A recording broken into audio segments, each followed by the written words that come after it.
ਵਾਹਿਗੁਰੂ ਜੀ ਕਾ ਖਾਲਸਾ ਵਾਹਿਗੁਰੂ ਜੀ ਕੀ ਫਤਿਹ। ਗੁਰਬਾਣੀ ਗਿਆਨ ਧੰਨ ਸ਼੍ਰੀ ਗੁਰੂ ਗ੍ਰੰਥ ਸਾਹਿਬ ਜੀ ਦੀ ਬਾਣੀ ਦੇ ਸ਼ਬਦ ਜੋੜਾਂ ਨੂੰ ਸਮਝਣ ਦਾ ਯਤਨ ਹੈ। ਦੱਸੋ ਕਿਹੜੀ ਤੁਕ ਠੀਕ ਹੈ।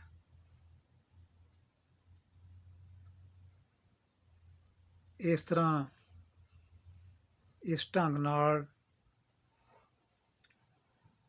ਗੁਰਬਾਣੀ ਨੂੰ ਸਮਝਣ ਦਾ ਯਤਨ ਕਰਾਂਗੇ। ਨੰਬਰ 1 ਤੇ ਇੱਕ ਪੰਕਤੀ ਨੂੰ 3 ਤਰ੍ਹਾਂ ਲਿਖਿਆ ਗਿਆ ਹੈ: ਊੜਾ, ਐੜਾ, ਈੜੀ। ਤੋ ਪਿਆਰੇ ਦਰਸ਼ਕੋ, ਇਹਨਾਂ ਵਿੱਚੋਂ ਬੁੱਝੋ ਕਿਹੜੀ ਤੁਕ ਠੀਕ ਲੱਗਦੀ ਹੈ। ਸੋ ਤੁਸੀਂ ਬੁੱਝ ਲਿਆ ਹੋਣਾ। ਇਹਨਾਂ ਤਿੰਨਾਂ ਵਿੱਚੋਂ ਜਿਹੜੀ ਤੁਕ ਠੀਕ ਹੈ ਉਹ ਹੈ ਈੜੀ। ਪ੍ਰਭ ਇਹ ਮਨੋਰਥ ਮੇਰਾ, ਕਿਉਂਕਿ ਮੇਰਾ ਸ਼ਬਦ ਜਿਹੜਾ ਹੈ ਇਹ ਇੱਕ ਵਚਨ ਹੈ। ਇਹਦੇ ਨਾਲ ਜਿਹੜਾ ਸ਼ਬਦ ਵਰਤਿਆ ਜਾਏਗਾ ਮਨੋਰਥ, ਉਹ ਵੀ ਇੱਕ ਵਚਨ ਹੋਏਗਾ। ਮਨੋਰਥ ਬਹੁਤੇ ਵੀ ਹੁੰਦੇ ਆ, ਮਨੋਰਥ ਇੱਕ ਵੀ ਹੁੰਦਾ ਹੈ। ਇਹ ਔਂਕੜ ਵਾਲਾ ਜਿਹੜਾ ਥੱਥਾ ਹੈ ਉਹ ਇੱਕ ਵਚਨ ਹੈ, ਮਨੋਰਥ ਮੇਰਾ। ਇਸ ਤੋਂ ਪਹਿਲਾਂ ਜਿਹੜਾ ਪ੍ਰਭ ਸ਼ਬਦ ਹੈ ਇਹ ਭੱਬਾ ਜਿਹੜਾ ਇਹ ਮੁਕਤਾ ਹੋਣਾ ਚਾਹੀਦਾ, ਕਿਉਂਕਿ ਇਹ ਸੰਬੋਧਨ ਵਿੱਚ ਹੈ, ਹੇ ਪ੍ਰਭੂ ਮੇਰਾ ਇਹ ਮਨੋਰਥ ਹੈ। ਸੋ ਇਹ ਸ਼ਰਤਾਂ ਈੜੀ ਵਾਲਾ ਵਾਕ ਜਿਹੜਾ ਪੂਰੀਆਂ ਕਰਦਾ, ਉੱਪਰਲੇ ਦੋ ਵਾਕ ਇਹ ਪੂਰੀਆਂ ਨਹੀਂ ਕਰਦੇ।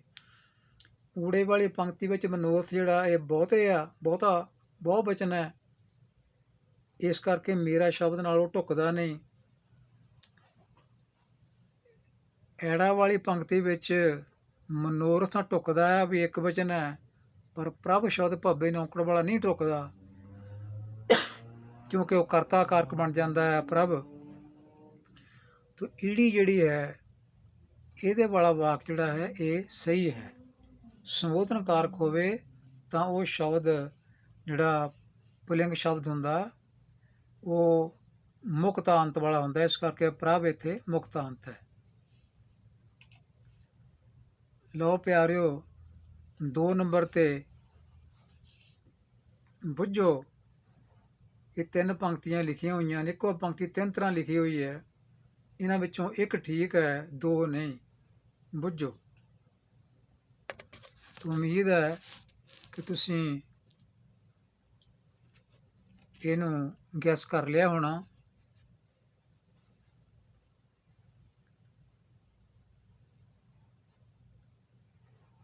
ਅੰਮ੍ਰਿਤਾ ਪ੍ਰਿਯ ਬਚਨ ਤੁਮਾਰੇ। ਸੋ ਤਿੰਨਾਂ ਪੰਕਤੀਆਂ ਵਿੱਚ ਤੁਮਾਰੇ ਸ਼ਬਦ ਆਉਂਦਾ। ਊੜਾ ਵਾਲੀ ਪੰਕਤੀ ਜਿਹੜੀ ਹੈ ਅੰਮ੍ਰਿਤਾ ਪ੍ਰਿਯ ਬਚਨ ਨੂੰ ਤੁਮਾਰੇ, ਤੁਮਾਰੇ ਸ਼ਬਦ ਜਿਹੜਾ ਹੈ ਇਹਨੂੰ ਧਿਆਨ 'ਚ ਰੱਖਣਾ। ਤੁਮਾਰੇ ਸ਼ਬਦ ਹੈ ਬਹੁ ਬਚਨ, ਮਤਲਬ ਤੁਹਾਡੇ। ਕੀ ਤੁਹਾਡੇ ਬਚਨ। ਜੇ ਤੁਹਾਡੇ ਸ਼ਬਦ ਬਹੁ ਬਚਨ ਹੈ ਤਾਂ ਬਚਨ ਸ਼ਬਦ ਵੀ ਬਹੁ ਬਚਨ ਹੋਣਾ ਚਾਹੀਦਾ।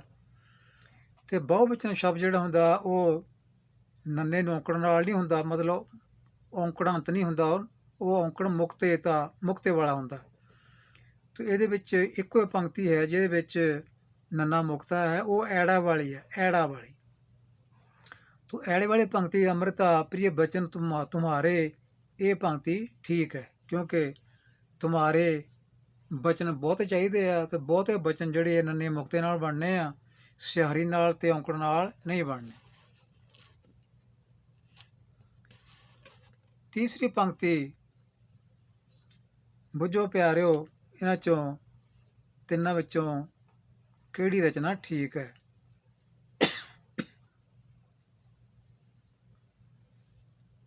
ਤੁਸੀਂ ਬੁੱਝ ਲਿਆ ਹੋਣਾ। ਆਓ ਆਪਾਂ ਦੇਖਦੇ ਹਾਂ ਵੀ ਇਹਨਾਂ ਚੋਂ ਕਿਹੜੀ ਠੀਕ ਲੱਗਦੀ ਹੈ। ਜੋ ਜਨਮੇ ਸੇ ਰੋਗ ਵਿਆਪੇ। ਰੋਗ ਸ਼ਬਦ ਜਿਹੜਾ ਹੈ ਇਹ ਤਿੰਨ ਤਰ੍ਹਾਂ ਲਿਖਿਆ ਹੋਇਆ, ਬਸ ਇਹਦੇ ਵਿੱਚ ਭੇਦ ਲੁਕਿਆ ਹੋਇਆ ਪੰਕਤੀ ਦੇ ਠੀਕ ਜਾਂ ਨਾ ਠੀਕ ਹੋਣ ਦਾ। ਈੜੀ ਵਾਲੀ ਪੰਕਤੀ ਜਿਹੜੀ ਹੈ ਉਹ ਸ਼ੁੱਧ ਹੈ, ਉਹ ਠੀਕ ਲਿਖੀ ਹੈ। ਜੋ ਜਨਮੇ ਸੇ ਰੋਗੀ ਵਿਆਪੇ। ਰੋਗੀ ਦਾ ਮਤਲਬ ਰੋਗ ਵਿੱਚ, ਉਹ ਰੋਗ ਵਿੱਚ ਹੀ ਵਿਆਪੇ ਹੋਏ ਆ, ਰੋਗ ਵਿੱਚ ਹੀ ਲਿਪਟੇ ਹੋਏ ਆ ਜਿਹੜੇ ਵੀ ਜਨਮੇ ਆ। ਤਾਂ ਸੇ ਜਿਹੜਾ ਬਹੁਵਚਨ ਹੈ, ਰੋਗੀ ਦਾ ਮਤਲਬ ਰੋਗ ਵਿੱਚ, ਜਦੋਂ ਰੋਗ ਵਿੱਚ ਵਿਆਪੇ ਹੋਏ ਆ, ਰੋਗ ਵਿੱਚ ਲਿਪਟੇ ਹੋਏ ਆ, ਰੋਗ ਨਾਲ ਲਿਪਟੇ ਹੋਏ ਆ, ਤਾਂ ਇਹ ਸਿਹਾਰੀ ਵਾਲਾ ਸ਼ਬਦ ਹੋਊਗਾ ਗੱਗਾ। ਉੱਪਰਲੇ ਦੋਵੇਂ ਗੱਗੇ ਜਿਹੜੇ ਆ ਪੰਕਤੀਆਂ ਵਾਲੇ ਉਹ ਸਿਹਾਰੀ ਵਾਲੇ ਨਹੀਂ।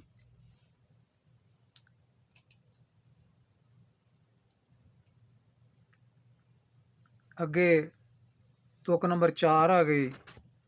ਇੱਥੇ ਵੀ ਕੋਸ਼ਿਸ਼ ਕਰੋ ਪਿਆਰਿਓ, ਦੇਖੋ ਗੈਸ ਕਰੋ ਵੀ ਕਿਹੜੀ ਪੰਕਤੀ ਠੀਕ ਲੱਗਦੀ ਹੈ।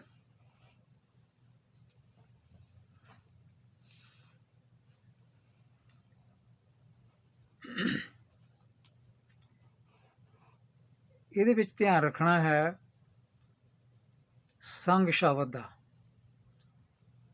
ਆਮਦਨ ਸ਼ਬਦ ਜਿਹੜਾ ਹੈ ਉਸ ਤਰ੍ਹਾਂ ਲਿਖਿਆ ਹੋਇਆ, ਨਾਲ ਸ਼ਬਦ ਵੀ ਉਸ ਤਰ੍ਹਾਂ ਲਿਖਿਆ ਹੋਇਆ, ਪਿਆਰੇ ਵੀ ਉਸ ਤਰ੍ਹਾਂ ਲਿਖਿਆ ਹੋਇਆ। ਸੰਗ ਸ਼ਬਦ ਜਿਹੜਾ ਹੈ ਇਹ ਵੱਖ-ਵੱਖ ਤਰ੍ਹਾਂ ਹੈ। ਆਮਦਨ ਦਾ ਮਤਲਬ ਹੁੰਦਾ ਹੈ ਹਰ ਦਿਨ, ਰੋਜ਼ਾਨਾ, ਨਾਲ ਪਿਆਰੇ ਸੰਗ। ਸੰਗ ਸ਼ਬਦ ਜਿਹੜਾ ਪਹਿਲੀ ਪੰਕਤੀ ਵਾਲਾ ਊੜੇ ਵਾਲਾ ਇਹ ਠੀਕ ਹੈ, ਇਹ ਪੰਕਤੀ ਠੀਕ ਹੈ। ਹਰ ਰੋਜ਼ ਪਿਆਰੇ ਦਾ ਸਾਥ ਬਣਿਆ ਰਹੇ। ਜਦੋਂ ਸਾਥ ਬਣਿਆ ਰਹੇ, ਸਾਥ ਇੱਕ ਵਚਨ ਹੈ, ਇਹ ਔਂਕੜ ਨਾਲ ਹੋਏਗਾ ਗੱਗਾ, ਅਤੇ ਗੱਗਾ ਮੁਕਤਾ ਵੀ ਨਹੀਂ ਹੋਏਗਾ, ਗੱਗੇ ਨੂੰ ਸਿਹਾਰੀ ਨਾਲ ਵੀ ਨਹੀਂ ਹੋਏਗਾ, ਕਿਉਂਕਿ ਸਾਥ ਜਿਹੜਾ ਇੱਕ ਵਚਨ ਹੈ। ਪਿਆਰੇ ਨਾਲ ਰੋਜ਼ਾਨਾ ਸਾਥ ਬਣਿਆ ਰਹੇ, ਮੇਲ ਬਣਿਆ ਰਹੇ, ਭਾਵ ਪਿਆਰਾ ਚੇਤੇ ਰਹੇ ਰੋਜ਼ਾਨਾ।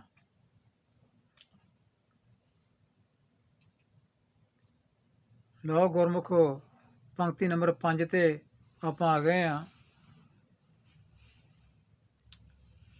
ਇਹਦੇ ਵਿੱਚ ਪੰਕਤੀ ਇੱਕੋ ਹੀ 3 ਤਰ੍ਹਾਂ ਲਿਖੀ ਹੋਈ ਹੈ, ਇਹਨਾਂ ਵਿੱਚੋਂ ਇੱਕ ਠੀਕ ਹੈ। ਇਹਦਾ ਮਤਲਬ ਹੈ ਪੰਕਤੀ ਦਾ, ਪਾਣੀ ਤੋਂ ਬਿਨਾਂ ਸਰੋਵਰ ਵਿੱਚ ਕਮਲ ਨਜ਼ਰ ਨਹੀਂ ਆਉਂਦਾ। ਪਾਣੀ ਤੋਂ ਬਿਨਾਂ ਸਰੋਵਰ ਵਿੱਚ ਕਮਲ ਨਜ਼ਰ ਨਹੀਂ ਆਉਂਦਾ, ਕਿਉਂਕਿ ਸਰੋਵਰ ਵਿੱਚ ਪਾਣੀ ਹੋਵੇ ਤਾਂ ਹੀ ਕਮਲ ਜਿਹੜਾ ਉਹ ਖਿੜਦਾ ਆ। ਜੇ ਪਾਣੀ ਨਹੀਂ ਤਾਂ ਕਮਲ ਕੋਈ ਨਜ਼ਰ ਨਹੀਂ ਆਉਂਦਾ, ਸੁੱਕ ਸੜ ਜਾਂਦੇ ਆ। ਤਾਂ ਇਹਦੇ ਵਿੱਚੋਂ ਆਪਾਂ ਦੇਖੀਏ, ਗੱਲ ਆਉਂਦੀ ਆ ਸਰੋਵਰ ਵਿੱਚ, ਪਾਣੀ ਤੋਂ ਬਿਨਾਂ ਸਰੋਵਰ ਵਿੱਚ ਕਮਲ ਨਹੀਂ ਦਿਸਦਾ। ਕਮਲ ਇੱਕ ਵਚਨ ਹੈ ਅਤੇ ਤਿੰਨਾਂ ਪੰਕਤੀਆਂ ਵਿੱਚ ਕਮਲ ਇੱਕੋ ਵਚਨ ਹੈ, ਲੱਲੇ ਨੂੰ ਔਂਕੜ ਲਗਾਇਆ, ਇੱਕ ਵਚਨ ਹੈ, ਕੋਈ ਪ੍ਰੋਬਲਮ ਨਹੀਂ ਇਹਦੀ। ਬਿਨ ਸ਼ਬਦ ਉਸੇ ਤਰ੍ਹਾਂ ਹੀ ਹੈ, ਜਲ ਸ਼ਬਦ ਹੀ ਉਸ ਤਰ੍ਹਾਂ ਹੀ ਹੈ, ਅਤੇ ਸਰਬਰ ਸ਼ਬਦ ਜਿਹੜਾ 3 ਤਰ੍ਹਾਂ ਹੈ। ਸਰਬਰ ਨੂੰ ਧਿਆਨ ਵਿੱਚ ਰੱਖ ਕੇ ਇੱਥੇ ਪੰਕਤੀ ਦਾ ਪਤਾ ਲੱਗਣਾ, ਕਿਉਂਕਿ ਅਸੀਂ ਕਹਿੰਦੇ ਹਾਂ ਕਿ ਸਰੋਵਰ ਵਿੱਚ ਪਾਣੀ ਤੋਂ ਬਿਨਾਂ, ਜਦੋਂ ਸਰੋਵਰ ਵਿੱਚ ਕਹਿੰਦੇ ਆਪਾਂ ਤਾਂ ਰਾਰੇ ਨੂੰ ਜਿਹੜਾ ਅਖੀਰਲਾ ਰਾਰਾ ਹੈ ਇਹਨੂੰ ਸਿਹਾਰੀ ਚਾਹੀਦੀ ਹੈ। ਅਧਿਕਰਨ ਕਾਰਕ ਦੀ ਸਿਹਾਰੀ ਹੁੰਦੀ ਹੈ ਸਰੋਵਰ ਵਿੱਚ, ਅਤੇ ਇਸ ਹਿਸਾਬ ਨਾਲ ਊੜਾ ਵਾਲੀ ਪੰਕਤੀ ਜਿਹੜੀ ਆ ਉਹ ਸਹੀ ਲਿਖੀ ਹੋਈ ਆ, ਸਰੋਵਰ ਵਿੱਚ। ਦੂਸਰੀਆਂ ਪੰਕਤੀਆਂ ਵਿੱਚ ਰਾਰੇ ਨੂੰ ਸਿਹਾਰੀ ਨਹੀਂ ਹੈ ਸਰੋਵਰ ਨਾਲ, ਇਸ ਕਰਕੇ ਉਹ ਪੰਕਤੀਆਂ ਜਿਹੜੀਆਂ ਉਹ ਸ਼ੁੱਧ ਨਹੀਂ। ਪਹਿਲੀ ਪੰਕਤੀ ਸ਼ੁੱਧ ਹੈ। ਪੰਕਤੀ ਨੰਬਰ 6 ਆ ਗਈ। ਸੋ ਸਹੀ ਤੁਕ ਚੁਣੋ, ਗੁਰਬਾਣੀ ਵਿਆਕਰਨ ਦੀ ਵਰਤੋਂ। ਇਹ ਗੁਰਬਾਣੀ ਵਿਆਕਰਨ ਦਾ ਵਿਸ਼ਾ ਹੈ। ਸ਼ਬਦ ਜੋੜਾਂ ਦਾ ਜਿਹੜਾ ਗਿਆਨ ਹੈ ਇਹ ਗੁਰਬਾਣੀ ਵਿਆਕਰਨ ਦਾ ਇੱਕ ਪਾਰਟ ਹੈ। ਸੋ ਇਹ ਪੰਕਤੀ ਜਿਹੜੀ ਹੈ ਇਹ 3 ਤਰ੍ਹਾਂ ਲਿਖੀ ਹੋਈ ਹੈ, ਇੱਕ ਤਰ੍ਹਾਂ ਠੀਕ ਹੈ। ਉਮੀਦ ਹੈ ਗੁਰਮੁਖ ਪਿਆਰੋ ਤੁਸੀਂ ਬੁੱਝ ਲਈ ਹੋਣੀ ਆ ਵੀ ਕਿਹੜੀ ਪੰਕਤੀ ਹੈ। ਇਸ ਪੰਕਤੀ ਦਾ ਮਤਲਬ ਹੈ ਸਤਿਗੁਰੂ ਸਿੱਖ ਦੇ ਬੰਧਨ ਕੱਟਦਾ ਹੈ, ਇਹਦਾ ਅਰਥ ਹੈ। ਸਤਿਗੁਰੂ ਸਿੱਖ ਦੇ ਬੰਧਨ ਕੱਟਦਾ ਹੈ। ਉਹ ਕੱਟਦਾ ਹੈ ਜਿਹੜਾ ਉਹ ਕੱਟ ਹੈ ਠੀਕ ਆ, ਕਿਉਂਕਿ ਟੈਂਕੇ ਨੂੰ ਦੁਲਾਵਾਂ ਲੱਗੀਆਂ, ਸਿੱਖ ਸ਼ਬਦ ਵੱਖ-ਵੱਖ ਲਿਖਿਆ ਆ, ਸਤਿਗੁਰ ਸ਼ਬਦ ਵੀ ਉਸੇ ਤਰ੍ਹਾਂ, ਇਹਦੇ ਵਿੱਚ ਕੋਈ ਚੱਕਰ ਨਹੀਂ। ਬੰਧਨ ਸ਼ਬਦ ਜਿਹੜਾ ਹੈ ਇਹ ਵੀ ਫਰਕ ਨਾਲ ਹੈ, ਅਤੇ ਸਿੱਖ ਸ਼ਬਦ ਵੀ ਫਰਕ ਨਾਲ ਹੈ। ਇੱਥੋਂ ਪਤਾ ਲੱਗਣਾ ਵੀ ਇਹ ਕਿਹੜਾ ਠੀਕ ਹੈ। ਸਤਿਗੁਰੂ ਸਿੱਖ ਦੇ ਬੰਧਨ ਕੱਟਦਾ ਹੈ। ਹੁਣ ਸਿੱਖ ਦੇ ਬੰਧਨ ਦਾ ਮਤਲਬ ਬੰਧਨ ਬਹੁਤੇ ਆ, ਸਿੱਖ ਦਾ ਬੰਧਨ ਨਹੀਂ, ਸਿੱਖ ਕਾ ਨਹੀਂ, ਸਿੱਖ ਕੇ ਬੰਧਨ। ਹੁਣ ਬੰਧਨ ਬਹੁਤੇ ਹੋਣਗੇ ਤਾਂ ਨੰਨਾ ਮੁਕਤਾ ਹੋਊਗਾ। ਨੰਨਾ ਮੁਕਤਾ ਹੋਊਗਾ ਤਾਂ ਐੜਾ ਤੇ ਈੜੀ ਇਹਨਾਂ 'ਚ ਕੋਈ ਪੰਕਤੀ ਹੋ ਸਕਦੀ ਹੈ, ਕਿਉਂਕਿ ਨੰਨਾ ਮੁਕਤਾ ਆ। ਹੁਣ ਦੇਖੀਏ ਸਿੱਖ ਸ਼ਬਦ ਜਿਹੜਾ ਆ, ਸਤਿਗੁਰ ਸਿੱਖ ਕੇ ਬੰਧਨ ਕਾਟੇ। ਜਦੋਂ ਸਿੱਖ ਦੇ ਨਾਲ ਕੇ ਸ਼ਬਦ ਆ ਜਾਂਦਾ, ਕੋਈ ਸੰਬੰਧਕ ਜਾਂ ਪ੍ਰੈਪੋਜੀਸ਼ਨ ਆ ਜਾਂਦੀ ਆ ਕਿਸੇ ਸ਼ਬਦ ਦੇ ਨਾਲ, ਸ਼ਬਦ ਨਾਉਨ ਹੋਵੇ ਉਹਦੇ ਨਾਲ ਪ੍ਰੈਪੋਜੀਸ਼ਨ ਆ ਜਾਵੇ ਮੂਹਰੇ, ਤਾਂ ਇਸ ਸ਼ਬਦ ਦੇ ਮੂਹਰੇ ਪ੍ਰੈਪੋਜੀਸ਼ਨ ਆਉਣ ਨਾਲ ਜਿਹੜਾ ਸ਼ਬਦ ਹੈ ਉਹ ਔਂਕੜ ਮੁਕਤ ਹੋ ਜਾਂਦਾ, ਉਹਦੇ ਨਾਲ ਔਂਕੜ ਨਹੀਂ ਲੱਗਦਾ ਜੇ ਉਹ ਪੁਲਿੰਗ ਸ਼ਬਦ ਹੈ। ਸਿੱਖ ਸ਼ਬਦ ਪੁਲਿੰਗ ਹੈ, ਜੇ ਇੱਕ ਵਚਨ ਹੈ ਤਾਂ ਖੱਖੇ ਨੂੰ ਔਂਕੜ ਹੋਏਗਾ, ਤੇ ਜੇ ਬਹੁਵਚਨ ਹੋਏਗਾ ਤਾਂ ਖੱਖਾ ਮੁਕਤਾ ਹੋਏਗਾ। ਹੁਣ ਕਿਉਂਕਿ ਮੂਹਰੇ ਸੰਬੰਧਕ ਲੱਗ ਗਿਆ, ਸੰਬੰਧਕ ਲੱਗਣ ਨਾਲ ਔਂਕੜ ਨਹੀਂ ਚਾਹੀਦਾ, ਤੇ ਜੇ ਔਂਕੜ ਨਹੀਂ ਚਾਹੀਦਾ ਤਾਂ ਫਿਰ ਈੜੀ ਵਾਲੀ ਪੰਕਤੀ ਜਿਹੜੀ ਹੈ ਇਹ ਠੀਕ ਹੈ, ਸਤਿਗੁਰੂ ਸਿੱਖ ਕੇ ਬੰਧਨ ਕਾਟੈ, ਕਿਉਂਕਿ ਇਹਦੇ ਵਿੱਚ ਸ਼ਰਤਾਂ ਸਾਰੀਆਂ ਪੂਰੀਆਂ ਹੁੰਦੀਆਂ। ਬੰਧਨ ਸ਼ਬਦ ਬਹੁਵਚਨ ਲੱਗਦਾ ਆ, ਤੇ ਸਿੱਖ ਕੇ ਦੇ ਨਾਲ ਖੱਖਾ ਜਿਹੜਾ ਹੈ ਇਹਦੇ ਨਾਲੋਂ ਔਂਕੜ ਹਟ ਗਿਆ, ਕਿਉਂਕਿ ਮੂਹਰੇ ਦੇ ਸੰਬੰਧਕ ਆ ਗਿਆ। ਪੰਕਤੀ ਨੰਬਰ 7 ਹੈ ਪਿਆਰਿਓ, ਗੈਸ ਕਰੋ ਇਹਨਾਂ ਵਿੱਚੋਂ ਊੜਾ ਐੜਾ ਈੜੀ ਵਿੱਚੋਂ ਕਿਹੜੀ ਤੁਹਾਨੂੰ ਠੀਕ ਲੱਗਦੀ ਹੈ। ਇਸ ਪੰਕਤੀ ਦਾ ਅਰਥ ਬੜਾ ਸੌਖਾ ਆ, ਗੁਰੂ ਦਾ ਸਿੱਖ ਵਡਭਾਗੀ ਹੈ। ਹੇ ਦਾ ਮਤਲਬ ਹੈ, ਤੋ ਹੇ ਵਿੱਚ ਕੋਈ ਚੱਕਰ ਨਹੀਂ, ਵਡਭਾਗੀ ਵਿੱਚ ਕੋਈ ਚੱਕਰ ਨਹੀਂ, ਕਾ ਵਿੱਚ ਕੋਈ ਚੱਕਰ ਨਹੀਂ। ਜੋ ਪਛਾਣਨ ਵਾਲੀ ਗੱਲ ਹੈ ਉਹ ਗੁਰ ਸ਼ਬਦ ਦੀ, ਸਿੱਖ ਸ਼ਬਦ ਦੀ ਹੈ।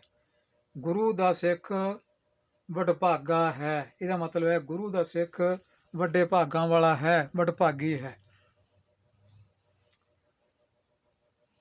ਉਮੀਦ ਹੈ ਤੁਸੀਂ ਗੈਸ ਕਰ ਲਿਆ ਹੋਣਾ ਵੀ ਕਿਹੜਾ ਠੀਕ ਹੈ। ਆਓ ਦੇਖਦੇ ਹਾਂ। ਗੁਰੂ ਦਾ ਸਿੱਖ, ਜਦੋਂ ਗੁਰ ਕਾ ਸਿੱਖ ਕਹਿੰਦੇ ਆ ਤਾਂ ਗੁਰ ਸ਼ਬਦ ਦਾ ਰਾਰਾ ਜਿਹੜਾ ਇਹ ਮੁਕਤਾ ਹੋ ਜਾਊਗਾ, ਕਿਉਂਕਿ ਇਸ ਮੂਹਰੇ ਪ੍ਰੈਪੋਜੀਸ਼ਨ ਆ ਗਈ ਗੁਰ ਕਾ।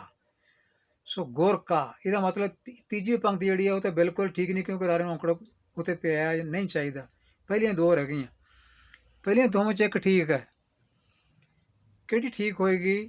ਗੁਰ ਕਾ ਸਿੱਖ।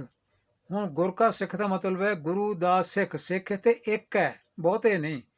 ਜੇ ਹੁੰਦਾ ਗੁਰ ਕੇ ਸਿੱਖ ਫਿਰ ਸਿੱਖ ਬਹੁਤੇ ਹੋਣੇ ਸੀ, ਇੱਥੇ ਸਿੱਖ ਸ਼ਬਦ ਜਿਹੜਾ ਇੱਕ ਹੈ, ਗੁਰ ਕਾ ਸਿੱਖ।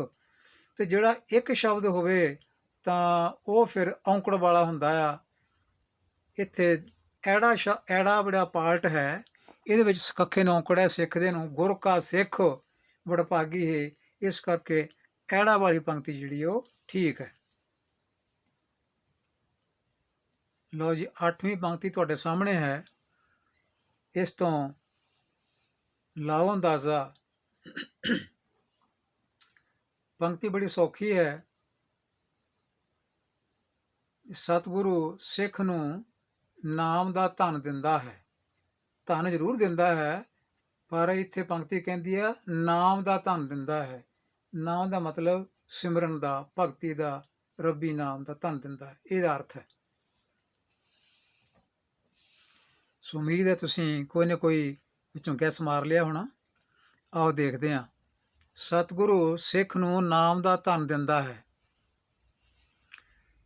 ਇੱਥੇ ਤਿੰਨਾਂ ਪੰਕਤੀਆਂ ਵਿੱਚ ਕਉ ਤੱਕ ਦੇਖੀਏ ਤਾਂ ਤਿੰਨੇ ਪੰਕਤੀਆਂ ਵਿੱਚ ਕਉ ਤੱਕ ਬਿਲਕੁਲ ਉਸੇ ਤਰ੍ਹਾਂ ਹੀ ਲਿਖਿਆ ਹੋਇਆ, ਸਤਿਗੁਰ ਸਿੱਖੋ, ਸਤਿਗੁਰ ਸਿੱਖੋ। ਨਹੀਂ, ਮਗਰਲੀਆਂ ਦੋਵਾਂ ਵਿੱਚ ਹੈ, ਪਹਿਲੀ 'ਚ ਨਹੀਂ ਹੈ। ਪਹਿਲੀ ਪੰਕਤੀ ਵਿੱਚ ਸਿੱਖ ਜਿਹੜਾ ਹੋਰ ਤਰ੍ਹਾਂ ਆ, ਮਗਰਲੀਆਂ ਦੋਵਾਂ ਪੰਕਤੀਆਂ ਵਿੱਚ ਸਿੱਖ ਦੇ ਸ਼ਬਦ ਜੁੜ ਹੋਰ ਹੈ। ਤਾਂ ਇਹਦੇ ਵਿੱਚ ਆਪਾਂ ਨੂੰ ਸਿੱਖ ਸ਼ਬਦ ਦੇਖਣਾ ਪਊਗਾ, ਤੇ ਦੂਸਰਾ ਨਾਮ ਸ਼ਬਦ ਦੇਖਣਾ ਪਏਗਾ, ਕਿਉਂਕਿ ਧਨ ਸ਼ਬਦ ਵੀ ਤਿੰਨਾਂ ਪੰਕਤੀਆਂ ਵਿੱਚ ਸੇਮ ਹੈ, ਇਹਦੇ ਵਿੱਚ ਕੋਈ ਫਰਕ ਨਹੀਂ ਹੈ। ਹੁਣ ਸਤਿਗੁਰੂ ਸਿੱਖ ਨੂੰ ਨਾਮ ਧਨ ਦਿੰਦਾ ਹੈ। ਜਦੋਂ ਸਿੱਖ ਤੋਂ ਬਾਅਦ ਨੂੰ ਆ ਜਾਵੇ, ਸਿੱਖ ਨੂੰ, ਤਾਂ ਇਹਦਾ ਮਤਲਬ ਹੈ ਨੂੰ ਜਿਹੜਾ ਜਾਂ ਕਉ ਇਹਦਾ ਮਤਲਬ ਨੂੰ ਹੁੰਦਾ, ਇਹ ਸੰਬੰਧਕ ਆ ਗਿਆ, ਪ੍ਰੈਪੋਜੀਸ਼ਨ ਆ ਗਈ। ਜੇ ਪ੍ਰੈਪੋਜੀਸ਼ਨ ਆ ਗਈ ਹੈ ਤੇ ਇਹ ਤੋਂ ਪਹਿਲਾਂ ਜਿਹੜਾ ਸ਼ਬਦ ਹੈ ਉਹਨੂੰ ਔਂਕੜ ਨਹੀਂ ਹੋਏਗਾ। ਇਹਦਾ ਮਤਲਬ ਪਹਿਲੀ ਪੰਕਤੀ ਇਹਦਾ ਜਵਾਬ ਨਹੀਂ। ਹੁਣ ਰਹਿ ਗਈਆਂ ਦੋ ਪੰਕਤੀਆਂ ਮਗਰਲੀਆਂ। ਦੋ ਪੰਕਤੀਆਂ ਮਗਰਲੀਆਂ ਵਿੱਚ ਸਿੱਖ ਵਿੱਚ ਸ਼ਬਦ ਖੱਖੇ ਨੂੰ ਔਂਕੜ ਨਹੀਂ ਹੈ। ਇਹਨਾਂ ਚੋਂ ਕਿਹੜੀ ਠੀਕ ਹੋਏਗੀ ਉਹ ਹੁਣ ਨਾਮ ਤੋਂ ਪਤਾ ਲੱਗਣਾ। ਸਤਿਗੁਰੂ ਸਿੱਖ ਨੂੰ ਨਾਮ ਦਾ ਧਨ ਦਿੰਦਾ ਹੈ। ਜਦੋਂ ਨਾਮ ਦਾ ਧਨ ਦਿੰਦਾ ਹੈ ਮਤਲਬ ਨਾਮ ਦੇ ਨਾਲ ਦਾ ਲੱਗਦਾ, ਭਾਵੇਂ ਲਿਖਿਆ ਨਹੀਂ, ਇਹ ਗੁਪਤ ਹੈ ਸੰਬੰਧਕ। ਇੱਥੇ ਸੰਬੰਧਕ ਪ੍ਰਗਟ ਵੀ ਹੁੰਦੇ ਆ ਗੁਰਬਾਣੀ ਵਿੱਚ ਤੇ ਗੁਪਤ ਵੀ ਹੁੰਦੇ ਆ, ਉਹ ਨਾਲ ਲੱਗਦੇ ਸ਼ਬਦਾਂ ਦੇ। ਨਾਮ ਦਾ ਧਨ ਦਿੰਦਾ ਹੈ, ਜਦੋਂ ਨਾਮ ਦਾ ਧਨ ਹੋਵੇ, ਨਾਮ ਤੋਂ ਬਾਅਦ ਦਾ ਆ ਜਾਵੇ, ਤਾਂ ਫਿਰ ਨਾਮ ਦੇ ਜਿਹੜੇ ਮੱਮਾ ਅੱਖਰ ਨੂੰ ਜਿਹੜੇ ਔਂਕੜ ਪਿਆ ਹੋਇਆ ਉਹ ਹਟ ਜਾਏਗਾ। ਤੋ ਨਾਮ ਸ਼ਬਦ ਜਿਹੜਾ ਆ ਉਹ ਮੱਮਾ ਅੱਖਰ ਦਾ ਮੁਕਤਾ ਹੋ ਜਾਏਗਾ, ਉਹ ਕਿਉਂਕਿ ਉਹਦੇ ਨਾਲ ਸੰਬੰਧਕ ਲੱਗਦਾ, ਨਾਮ ਦਾ ਧਨ ਦਿੰਦਾ ਹੈ। ਤੋ ਇਸ ਢੰਗ ਨਾਲ ਦੇਖੀਏ ਈੜੀ ਵਾਲੀ ਪੰਕਤੀ ਜਿਹੜੀ ਆ ਉਹ ਦਰੁਸਤ ਹੈ, ਕਿਉਂਕਿ ਉੱਥੇ ਨਾਮ ਦਾ ਧਨ, ਨਾਮ ਸ਼ਬਦ ਜਿਹੜਾ ਹੈ ਉਹ ਉਕਾਰਾਂਤ ਨਹੀਂ ਹੈ, ਔਂਕੜਾਂਤ ਨਹੀਂ ਹੈ।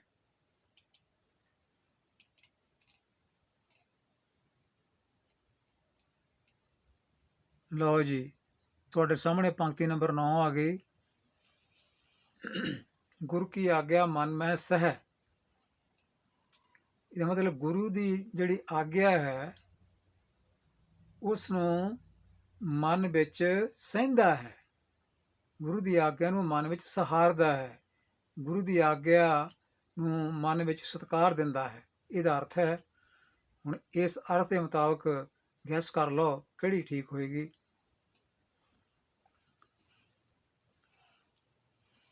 ਚਲੋ ਦੇਖਦੇ ਹਾਂ ਕੀ ਗੈਸ ਕੀਤਾ ਤੁਸੀਂ। ਗੁਰ ਕੀ ਆਗਿਆ, ਗੁਰ ਕੀ ਆਗਿਆ ਪਹਿਲੀਆਂ ਦੋ ਪੰਕਤੀਆਂ ਵਿੱਚ ਉਸੇ ਤਰ੍ਹਾਂ ਹੀ ਹੈ, ਕੋਈ ਫਰਕ ਨਹੀਂ ਹੈ। ਤੀਜੀ ਪੰਕਤੀ ਵਿੱਚ ਡਿਫਰੈਂਟ ਹੈ। ਹੁਣ ਜਦੋਂ ਕਹਿੰਦੇ ਆ ਵੀ ਗੁਰ ਕੀ ਆਗਿਆ, ਜਦੋਂ ਗੁਰ ਨਾਲ ਕੀ ਲੱਗ ਜਾਂਦਾ ਹੈ ਇਹਦਾ ਮਤਲਬ ਰਾਰਾ ਮੁਕਤਾ ਹੋ ਜਾਏਗਾ ਗੁਰ ਸ਼ਬਦ ਦਾ। ਜੇ ਰਾਰਾ ਮੁਕਤਾ ਹੋ ਜਾਏਗਾ ਤਾਂ ਤੀਜੀ ਪੰਕਤੀ ਤਾਂ ਬਿਲਕੁਲ ਇਹਦਾ ਆਨਸਰ ਨਹੀਂ ਹੈ, ਠੀਕ ਨਹੀਂ ਹੈ। ਪਹਿਲੀਆਂ ਦੋ ਹੋ ਗਈਆਂ, ਪਹਿਲੀਆਂ ਦੋ 'ਚ ਹੁਣ ਇੱਕ ਠੀਕ ਹੈ। ਗੁਰ ਕੀ ਆਗਿਆ, ਗੁਰ ਕੀ ਆਗਿਆ ਅੱਗੇ ਆ ਗਿਆ ਮਨ ਸ਼ਬਦ, ਦੋਹਾਂ ਪੰਕਤੀਆਂ ਵਿੱਚ ਡਿਫਰੈਂਟ ਹੈ। ਪਹਿਲੀਆਂ ਦੋਹਾਂ ਵਿੱਚ ਇਹਨਾਂ 'ਚੋਂ ਇੱਕ ਪੰਕਤੀ ਠੀਕ ਹੈ। ਜੋ ਅਸੀਂ ਕਹਿੰਦੇ ਹਾਂ ਗੁਰ ਕੀ ਆਗਿਆ ਮਨ ਮਹਿ ਸਹਿ, ਮਹਿ ਸ਼ਬਦ ਜਿਹੜਾ ਇਹ ਵੀ ਸੰਬੰਧਕ ਹੈ, ਪ੍ਰੈਪੋਜੀਸ਼ਨ ਹੈ। ਤੇ ਜਦੋਂ ਕਿਸੇ ਸ਼ਬਦ ਨਾਲ ਪ੍ਰੈਪੋਜੀਸ਼ਨ ਆ ਜਾਂਦੀ ਹੈ ਤਾਂ ਉਹ ਸ਼ਬਦ ਜਿਹੜਾ ਆ ਉਹ ਮੁਕਤਾ ਅੰਤ ਹੋ ਜਾਂਦਾ, ਉਹਦਾ ਆਖਰੀ ਜਿਹੜਾ ਅੱਖਰ ਹੈ ਉਹ ਮੁਕਤਾ ਬਣ ਜਾਂਦਾ। ਤੋ ਮੁਕਤਾ ਬਣਨ ਦਾ ਮਤਲਬ ਇਹ ਹੈ ਕਿ ਐੜਾ ਵਾਲੀ ਪੰਕਤੀ ਠੀਕ ਹੈ, ਕਿਉਂਕਿ ਉੱਥੇ ਮਨ ਮਹਿ ਸਹਿ ਵਿੱਚ ਮਹਿ ਤੋਂ ਪਹਿਲਾਂ ਜਿਹੜਾ ਮਨ ਸ਼ਬਦ ਹੈ ਉਹ ਨੰਨਾ ਮੁਕਤੇ ਵਾਲਾ ਆ ਗਿਆ, ਕਿਉਂਕਿ ਮਹਿ ਸ਼ਬਦ ਜਿਹੜਾ ਇਹ ਸੰਬੰਧਕ ਸੀ। ਐੜਾ ਪੰਕਤੀ ਠੀਕ ਹੈ। ਲਓ ਜੀ ਪਿਆਰਿਓ, ਪੰਕਤੀ ਨੰਬਰ 10 ਹੈ, ਇਹਦੇ ਵਿੱਚ ਵੀ ਆਪਣਾ ਗੈਸ ਵਰਕ ਲਾਓ। ਜਿਹੜੀਆਂ ਗੱਲਾਂ ਆਪਾਂ ਸਿੱਖੀਆਂ ਉਹਨਾਂ ਦੀ ਵਰਤੋਂ ਕਰਕੇ। ਤੋ ਇਸ ਪੰਕਤੀ ਦਾ ਅਰਥ ਹੈ ਉਸ ਸੇਵਕ ਦੇ ਕੰਮ ਰਾਸ ਹੋ ਜਾਂਦੇ ਹਨ।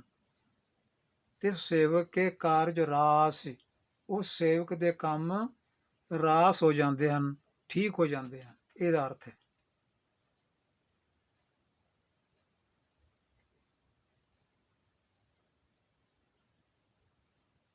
ਚਲੋ ਦੇਖਦੇ ਹਾਂ ਤੁਸੀਂ ਕਿਹੜਾ ਗੈਸ ਕੀਤਾ। ਤਿਸ ਸੇਵਕ ਕੇ ਕਾਰਜ ਰਾਸ। ਹੁਣ ਕੇ ਸ਼ਬਦ ਜਿਹੜਾ ਹੈ ਤਿੰਨਾਂ ਪੰਕਤੀਆਂ ਵਿੱਚ ਉਹ ਬਹੁਵਚਨ ਹੈ। ਸੇਵਕ ਕੇ, ਸੇਵਕ ਦੇ। ਜਦੋਂ ਸੇਵਕ ਦੇ ਆ ਗਿਆ, ਦੇ ਤੋਂ ਬਾਅਦ ਜਿਹੜਾ ਸ਼ਬਦ ਅਗਲਾ ਆਊਗਾ ਉਹ ਬਹੁਵਚਨ ਹੋਊਗਾ। ਸੇਵਕ ਦੇ ਕੰਮ, ਸੇਵਕ ਦੇ ਕਾਰਜ, ਉਹ ਪਲੂਰਲ ਹੋਊਗਾ। ਹੁਣ ਜੇ ਕਾਰਜ ਪਲੂਰਲ ਹੋਏਗਾ ਤਾਂ ਉਸ ਕਾਰਜ ਵਿੱਚ ਜੱਜੇ ਨੂੰ ਔਂਕੜ ਨਹੀਂ ਹੋਏਗਾ, ਕਿਉਂਕਿ ਔਂਕੜ ਇੱਕ ਵਚਨ ਵਾਲਾ ਹੁੰਦਾ ਆ। ਇਸ ਕਰਕੇ ਪਹਿਲੀ ਪੰਕਤੀ ਦਾ ਆਨਸਰ ਨਹੀਂ ਹੈ। ਦੋ ਪੰਕਤੀਆਂ ਮਗਰਲੀਆਂ ਰਹਿ ਗਈਆਂ, ਐੜਾ ਤੇ ਈੜੀ। ਇਹਨਾਂ ਵਿੱਚ ਕਾਰਜ ਸ਼ਬਦ ਜਿਹੜਾ ਇਹ ਪਲੂਰਲ ਸੈਂਸ ਵਿੱਚ ਹੈ, ਬਹੁਵਚਨ ਹੈ। ਇਹਨਾਂ ਵਿੱਚ ਫਰਕ ਸਿਰਫ ਸੇਵਕ ਸ਼ਬਦ ਵਿੱਚ ਹੈ। ਅਸੀਂ ਕਹਿੰਦੇ ਆ ਤੇ ਸੇਵਕ ਕੇ ਕਾਰਜ ਰਾਸ। ਜੇ ਤੁਸੀਂ ਸੇਵਕ ਦੇ ਨਾਲ ਕੇ ਸ਼ਬਦ ਜੋੜਿਆ, ਕੇ ਹੈਗਾ ਪ੍ਰੈਪੋਜੀਸ਼ਨ, ਇਹ ਸੰਬੰਧਕ ਹੈ, ਇਹਨੂੰ ਕਹਿੰਦੇ ਆਪਾਂ। ਤਾਂ ਸੰਬੰਧਕ ਸ਼ਬਦ ਆਉਣ ਨਾਲ ਕਿਸੇ ਸ਼ਬਦ ਨਾਲ ਉਹ ਸ਼ਬਦ ਮੁਕਤਾ ਅੰਤ ਹੋ ਜਾਂਦਾ, ਉਹਦੇ ਅਖੀਰਲੇ ਅੱਖਰ ਨੂੰ ਔਂਕੜ ਨਹੀਂ ਲੱਗਦਾ। ਤੇ ਜੇ ਔਂਕੜ ਨਹੀਂ ਲੱਗਦਾ ਤਾਂ ਫਿਰ ਐੜਾ ਵਾਲੀ ਪੰਕਤੀ ਜਿਹੜੀ ਹੈ ਇਹ ਠੀਕ ਹੈ, ਕਿਉਂਕਿ ਈੜੀ ਵਾਲੀ ਪੰਕਤੀ ਵਿੱਚ ਕੱਕੇ ਨੂੰ ਔਂਕੜ ਲੱਗਾ ਹੋਇਆ। ਸੋ ਐੜਾ ਵਾਲੀ ਪੰਕਤੀ ਠੀਕ ਹੈ। ਤਿਸ ਸੇਵਕ ਕੇ ਕਾਰਜ ਰਾਸ। ਤੋ ਇਸ ਤਰ੍ਹਾਂ ਦੀ ਜਾਣਕਾਰੀ ਨਾਲ ਅਸੀਂ ਦੇਖ ਸਕਦੇ ਹਾਂ ਕਿਸੇ ਗੁਟਕੇ ਵਿੱਚ ਜਾਂ ਕਿਸੇ ਹੋਰ ਪੋਥੀ ਵਿੱਚ ਕੋਈ ਪੰਕਤੀ ਜਿਹੜੀ ਹੈ ਉਹ ਦਰੁਸਤ ਲਿਖੀ ਹੋਈ ਹੈ ਜਾਂ ਨਹੀਂ ਲਿਖੀ ਹੋਈ। ਇਸ ਢੰਗ ਨਾਲ ਅਸੀਂ ਉਹਨੂੰ ਵਾਚ ਸਕਦੇ ਹਾਂ, ਕਿਤੇ ਉਕਾਈ ਹੋਈ ਜਾਂ ਮਿਸਟੇਕ ਕਿਤੇ ਛਾਪੇਖਾਨੇ ਵਿੱਚ ਹੋਈ ਹੈ।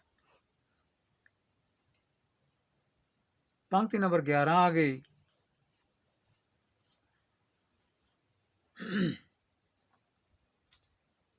ਇਸ ਪੰਕਤੀ ਦਾ ਅਰਥ ਹੈ, ਇਹ ਜਿਹੜਾ ਹਰੀ ਦਾ ਰਸ ਹੈ, ਹਰੀ ਰਸ ਹੈ, ਇਹ ਕੋਈ ਸੇਵਕ ਪ੍ਰਾਪਤ ਕਰਦਾ ਹੈ, ਕੋਈ ਸੇਵਕ ਪ੍ਰਾਪਤ ਕਰਦਾ ਹੈ, ਪਾਉਂਦਾ ਹੈ। ਪਾਵੇ ਦਾ ਮਤਲਬ ਪਾਉਂਦਾ ਹੈ, ਪ੍ਰਾਪਤ ਕਰਦਾ ਹੈ। ਇਹ ਹਰੀ ਰਸ ਕੋਈ ਸੇਵਕ ਪ੍ਰਾਪਤ ਕਰਦਾ ਹੈ। ਹਾਂਜੀ, ਕੈਸ ਕਰ ਲਓ।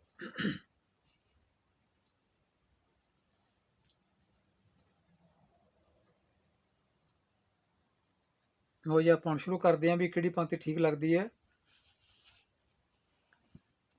ਕੋਈ ਦਾ ਮਤਲਬ ਹੈ ਕੋਈ, ਵਿਰਲਾ ਹੀ। ਇਹ ਮਤਲਬ ਕੋਈ ਸ਼ਬਦ ਇੱਥੇ ਇੱਕ ਵਚਨ ਵਾਲਾ ਹੈ, ਕੋਈ। ਜੇ ਕੋਈ ਸ਼ਬਦ ਇੱਕ ਵਚਨ ਵਾਲਾ ਹੈ ਤਾਂ ਇਸ ਤੋਂ ਪਹਿਲਾਂ ਜਿਹੜਾ ਸ਼ਬਦ ਹੋਏਗਾ ਉਹ ਵੀ ਇੱਕ ਵਚਨ ਵਿੱਚ ਹੋਏਗਾ। ਇੱਕ ਵਚਨ ਦੀ ਨਿਸ਼ਾਨੀ ਉਹ ਔਂਕੜ ਵਾਲੀ ਹੁੰਦੀ ਹੈ। ਤਾਂ ਔਂਕੜ ਵਾਲੀ ਨਿਸ਼ਾਨੀ ਜਿਹੜੀ ਹੈ ਐੜਾ ਤੇ ਈੜੀ ਦੋਹਾਂ ਪੰਕਤੀਆਂ ਵਿੱਚ ਹੈ। ਜਨ ਸ਼ਬਦ, ਜਨ, ਜਨ, ਜਨ ਸ਼ਬਦ ਇੱਕ ਵਚਨ ਹੈ। ਤਾਂ ਕੋਈ ਜਨ ਪਾਉਂਦਾ ਹੈ, ਪ੍ਰਾਪਤ ਕਰਦਾ ਹੈ। ਹੁਣ ਆਪਾਂ ਦੇਖਦੇ ਹਾਂ ਹੋਰ ਕਿੱਥੇ ਫਰਕ ਲੱਗਦਾ। ਅੱਗੇ ਸ਼ਬਦ ਹੈ ਰਸ। ਰਸ ਸ਼ਬਦ ਦੋਹਾਂ ਪੰਕਤੀਆਂ 'ਚ ਵੱਖ-ਵੱਖ ਹੈ। ਇਹਨਾਂ 'ਚੋਂ ਇੱਕ ਚੁਣਨਾ ਆਪਾਂ ਵੀ ਕਿਹੜਾ ਠੀਕ ਹੋਏਗਾ, ਕਿਉਂਕਿ ਰਸ ਸ਼ਬਦ ਜਿਹੜਾ ਹੈ ਇਹ ਸਿੰਗੂਲਰ ਹੈ, ਇੱਕ ਵਚਨ ਹੈ। ਜੇ ਇੱਕ ਵਚਨ ਹੈ ਤਾਂ ਇਹਨੂੰ ਫਿਰ ਔਂਕੜ ਹੋਏਗਾ, ਤੇ ਜੇ ਔਂਕੜ ਹੋਏਗਾ ਅਖੀਰ ਵਿੱਚ ਤਾਂ ਉਹ ਫਿਰ ਐੜਾ ਵਾਲੀ ਪੰਕਤੀ ਹੈ। ਇਹੋ ਹਰੀ ਰਸ ਪਾਵੈ ਜਨ ਕੋਈ। ਇਸ ਤਰ੍ਹਾਂ ਅਸੀਂ ਇਹਨੂੰ ਜੱਜ ਕਰ ਸਕਦੇ ਹਾਂ ਵੀ ਕਿਹੜੀ ਪੰਕਤੀ ਠੀਕ ਹੈ। 12 ਨੰਬਰ ਪੰਕਤੀ, ਇਹਦਾ ਅਰਥ ਹੈ ਸੰਤ ਦੇ ਦੋਖੀ ਨੂੰ ਡੰਨ ਲੱਗਦਾ ਹੈ। ਸੰਤ ਦੇ ਦੋਖੀ ਨੂੰ ਡੰਨ ਲੱਗਦਾ ਹੈ। ਹਾਂਜੀ, ਕਰ ਲਓ ਪਿਆਰਿਓ, ਗੈਸ ਕਰ ਲਓ ਕਿਹੜੀ ਠੀਕ ਲੱਗਦੀ ਹੈ।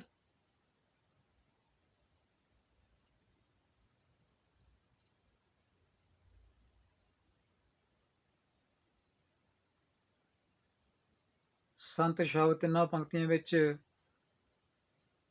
ਇੱਕੋ ਜਿਹਾ ਨਹੀਂ, ਤੇ ਡਾਨ ਸ਼ਬਦ ਤਿੰਨਾਂ ਪੰਕਤੀਆਂ ਵਿੱਚ ਇੱਕੋ ਜਿਹਾ ਨਹੀਂ। ਇਹਨਾਂ ਨੂੰ ਦੇਖ ਕੇ ਇਹ ਪੰਕਤੀ ਸਿਲੈਕਟ ਹੋਣੀ ਹੈ। ਸੰਤ ਦੇ ਦੋਖੀ ਨੂੰ ਡੰਨ ਲੱਗਦਾ ਹੈ।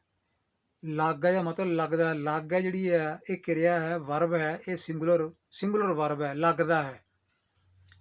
ਜੇ ਲੱਗਦਾ ਹੈ ਇਹਦਾ ਮਤਲਬ ਹੈ ਵੀ ਲੱਗਣ ਵਾਲੀ ਚੀਜ਼ ਇੱਕ ਹੈ, ਡੰਨ ਇੱਕ ਹੈ। ਜੇ ਡੰਨ ਇੱਕ ਹੈ, ਇੱਕ ਡੰਨ ਲੱਗਦਾ, ਤੇ ਇਹਦਾ ਮਤਲਬ ਹੈ ਨੰਨਾ ਜਿਹੜਾ ਆ ਉਹ ਔਂਕੜ ਨਾਲ ਹੋਏਗਾ।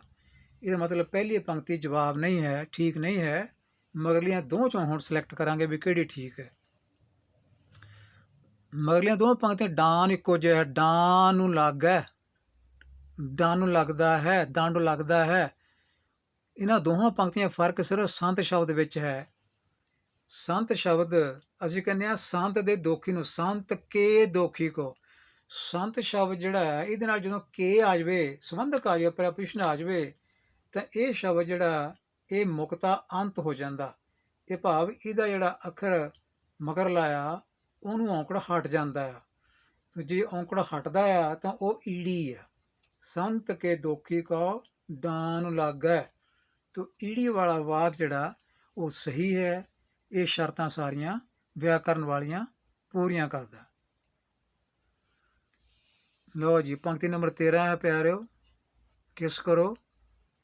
ਇਹਦਾ अर्थ है जिस दे मन विच निरंकार वसिया है। जिस दे मन विच निरंकार वसिया है।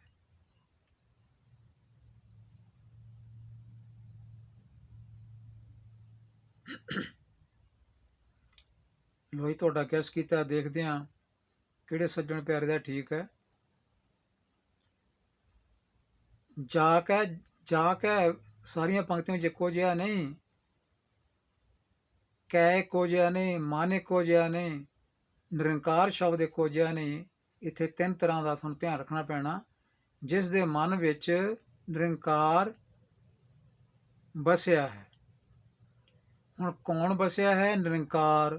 निरंकार किन्ने आ? एक। निरंकार बहुत ही, निरंकार इक्को ही आ। जे निरंकार इक्को ही आ तो औंकड़ वाला होगा अखीर च, ਉਹਦੇ ਅਖੀਰ ਚੌਂਕੜ ਹੋਏਗਾ। ਜੇ ਅਖੀਰ ਚੌਂਕੜ ਹੋਏਗਾ ਤਾਂ ਊੜਾ ਤੇ ਈੜੀ ਇਹਨਾਂ ਦੋਵਾਂ ਵਿੱਚੋਂ ਇੱਕ ਸਹੀ ਹੋਏਗਾ, ਕਿਉਂਕਿ ਦੋਹਾਂ 'ਚ ਨਿਰੰਕਾਰ ਰਾਰੇ ਨੂੰ ਔਂਕੜ ਵਾਲਾ ਹੈ। ਬਸਿਆ ਇੱਕੋ ਜਿਹਾ ਇਹਨਾਂ ਵਿੱਚ ਹੈ। ਤੇ ਹੁਣ ਮਨ ਵੀ ਇੱਕੋ ਜਿਹਾ ਇਹਨਾਂ ਵਿੱਚ। ਸ਼ਬਦ ਜਿਹੜਾ ਹੈ ਕੇ ਤੇ ਕੈ ਦਾ ਫਰਕ ਹੈ। ਕੇ ਤੇ ਕੈ ਦਾ। ਜਦੋਂ ਮਨ ਸ਼ਬਦ ਸਿਹਾਰੀ ਨਾਲ ਹੋਵੇ, ਇਹਦਾ ਮਤਲਬ ਹੁੰਦਾ ਮਨ ਵਿੱਚ। ਪਹਿਲੀ ਪੰਕਤੀ ਵਿੱਚ ਨੰਨਾ ਮੁਕਤਾ ਹੀ, ਉਹਦਾ ਮਤਲਬ ਮਨ ਵਿੱਚ ਨਹੀਂ ਬਣਦਾ।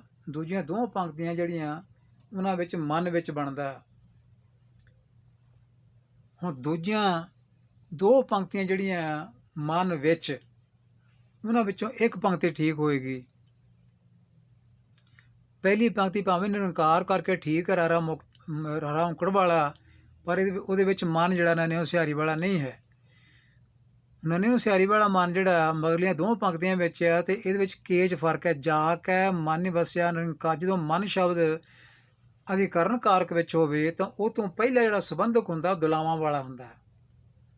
ਜਿੱਦਾਂ ਘਰ ਵਿੱਚ, ਘਰ ਰਾਰੇ ਨੂੰ ਸਿਹਾਰੀ ਵਾਲਾ ਹੋਵੇ ਤਾਂ ਉਹ ਤੋਂ ਪਹਿਲਾਂ ਸ਼ਬਦ ਕੇ ਨਹੀਂ ਹੋਏਗਾ, ਕੈ। ਜਾ ਕੈ ਘਰ, ਤਿਸ ਕੈ ਘਰ।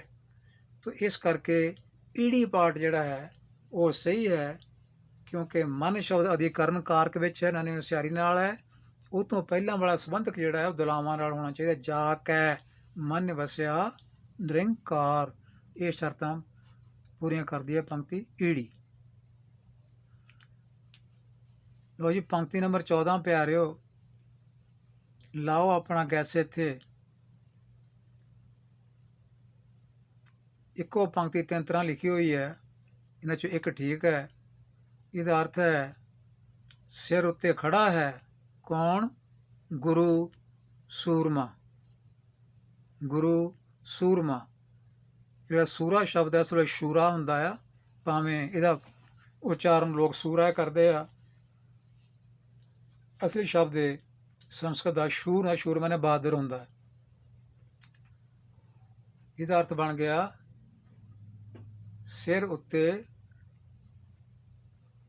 ਖੜਾ ਹੈ। ਠਾਡਾ ਮਤਲਬ ਖੜਾ ਹੈ। ਇਹ ਠਾਂਡਾ ਨਹੀਂ ਪੜਨਾ, ਠਾਡਾ ਹੈ। ਠਾਡਾ, ਠਾਂਡਾ ਹੁੰਦਾ ਠੰਡਾ, ਇਹ ਠਾਡਾ ਖੜਾ ਹੈ। ਗੁਰੂ ਸੂਰਮਾ ਸਿਰ ਉੱਤੇ ਖੜਾ ਹੈ।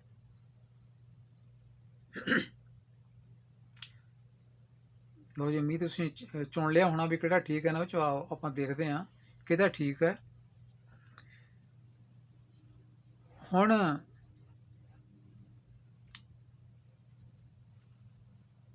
ਆਪਾਂ ਦੇਖੀਏ ਕਿ ਸਿਰ ਉੱਤੇ ਖੜਾ ਹੈ ਕੌਣ? ਗੁਰੂ ਸੂਰਮਾ। ਗੁਰੂ ਕਿੰਨੇ ਆ? ਗੁਰੂ ਇੱਕ ਹੈ। ਗੁਰੂ ਇੱਕ ਹੈ। ਗੁਰੂ ਇੱਕ ਗੁਰੂ ਖੜਾ ਹੈ, ਗੁਰੂ ਬਹੁਤੇ ਨਹੀਂ। ਜੋ ਗੁਰੂ ਇੱਕ ਹੈ, ਰਾਰਾ ਨੂੰ ਔਂਕੜ ਹੋਏਗਾ ਲੱਗਾ ਆ। ਤੋ ਰਾਰੀ ਨੂੰ ਔਂਕੜ ਵਾਲੀਆਂ ਪੰਕਤੀਆਂ ਊੜਾ ਤੇ ਈੜੀ, ਇਹ ਦੋ ਹੈ। ਇਹਦਾ ਮਤਲਬ ਈੜੀ ਪੰਕਤੀ ਐੜਾ ਜਿਹੜਾ ਹੈ ਇਹਦਾ ਜਵਾਬ ਨਹੀਂ ਹੈ, ਊੜੇ ਤੇ ਈੜੀ ਵਿੱਚੋਂ ਲੱਭੇਗਾ। ਊੜੇ ਤੇ ਈੜੀ ਵਾਲੇ ਵਾਕ, ਇਹਨਾਂ ਵਿੱਚ ਇਹਦਾ ਆਨਸਰ ਲੁਕਿਆ ਹੋਇਆ। ਹੁਣ ਇਹਨਾਂ 'ਚ ਦੇਖਣਾ ਆਪਾਂ ਵੀ ਇਹਨਾਂ 'ਚ ਕਿਹੜਾ ਠੀਕ ਹੈ। ਅਸੀਂ ਕਹਿੰਦੇ ਹਾਂ ਸਿਰ ਉੱਪਰ, ਸਿਰ ਉੱਪਰ। ਜਿਹੜਾ ਉੱਪਰ ਸ਼ਬਦ ਹੈ ਇਹ ਹੈ ਪ੍ਰੈਪੋਜੀਸ਼ਨ, ਇਹ ਸੰਬੰਧਕ ਹੈ ਉੱਪਰ। ਤੇ ਜੇ ਸੰਬੰਧਕ ਹੈ ਤਾਂ ਇਸ ਤੋਂ ਪਹਿਲਾਂ ਸ਼ਬਦ ਜਿਹੜਾ ਹੈ ਉਹ ਓਕਾਰ ਅੰਤ ਨਹੀਂ ਹੋਏਗਾ, ਉਹ ਮਤਲਬ ਔਂਕੜ ਅੰਤ ਨਹੀਂ ਹੋਏਗਾ। ਜੇ ਔਂਕੜ ਅੰਤ ਨਹੀਂ ਹੋਏਗਾ ਤਾਂ ਫਿਰ ਇਹਦਾ ਮਤਲਬ ਹੈ ਊੜਾ ਪੰਕਤੀ ਠੀਕ ਹੈ, ਸਿਰ ਉੱਪਰ, ਕਿਉਂਕਿ ਉੱਪਰ ਸ਼ਬਦ ਆ ਗਿਆ, ਸੰਬੰਧਕ ਆ ਗਿਆ, ਸਿਰ ਦਾ ਰਾਰੇ ਨੂੰ ਔਂਕੜ ਹਟ ਗਿਆ, ਸਿਰ ਉੱਪਰ, ਸਿਰ ਦੇ ਉੱਤੇ।